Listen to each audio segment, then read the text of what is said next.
Let's try this series, the sum of 2n factorial. We could make it maybe more clear by saying a sub n equals 2n factorial. Let's practice doing the ratio test,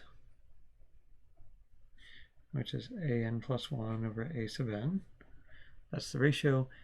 Again, writing an a sub n in the denominator is usually the first good move. That's a little easier to think about. So that's 2n factorial. How about the top? Well, anywhere you see an n, write an n plus 1, usually protect it with parentheses.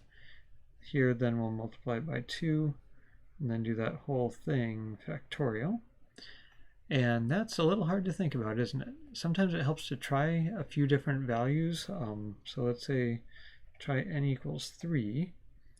What we have is 2 times 4. The 3 plus 1 is 4 factorial over 2 times 3 factorial, which is 8 factorial over 6 factorial, which is 1 times 2 times 3 times 4 times 5 times 6 times 7 times 8 divided by 1 times 2 times 3 times 4 times 5 times 6.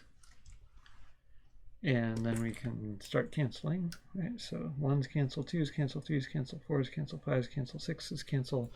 And so we get 7 times 8. Let's try it again with n equals 4. We get, in the denominator, 2 times 4 factorial. In the numerator, 2 times 5 factorial.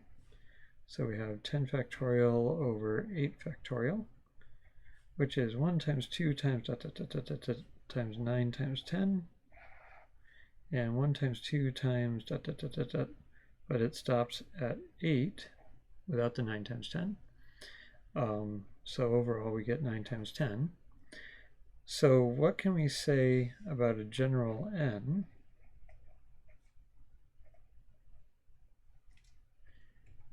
So when n was 3, we got 7 times 8. When n was 4, we got 9 times 10.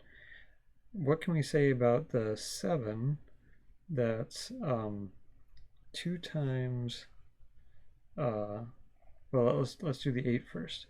If I add 1 to the 3 and multiply by 2, I get 8. If I add 1 to the 4 and multiply by 2, that's what we were doing here, I get 10.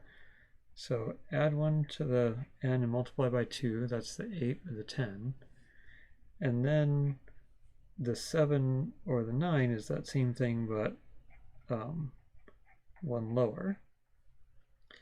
That's a pain to simplify, but it simplifies down to 4n squared plus 6n plus 2. Phew! So what does the ratio test tell us what to do? We say limit as n goes to infinity of 4n squared plus 6n plus 2. Well, plug infinity into that, you're just going to get infinity squared plus 6 infinity, infinity squared times 4, etc. Anyway, that's infinity. So what does the ratio test tell us?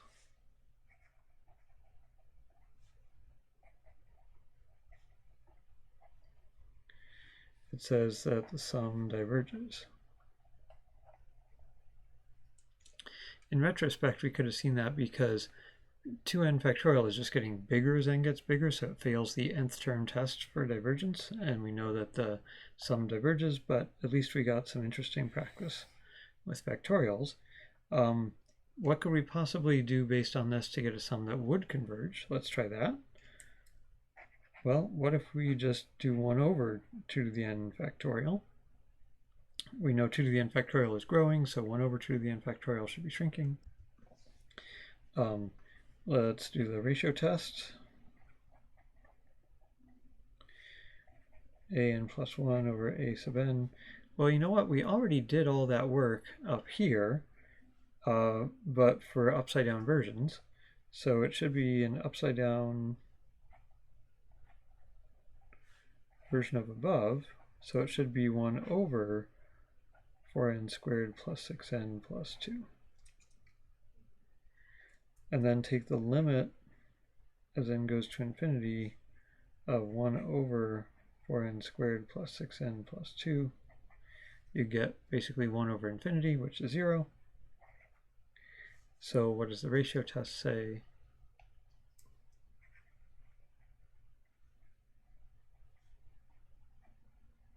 It says that this sum converges. So here we're saying L equals 0, which is less than 1, and 1 is our cutoff for the ratio test. So far we've seen values of L bigger than 0, in this case bigger than 1, in this case infinity. We've seen values of L less than 1, 2 of them on previous videos and this one, but we haven't seen an L equals 1 yet, so let's go try that next.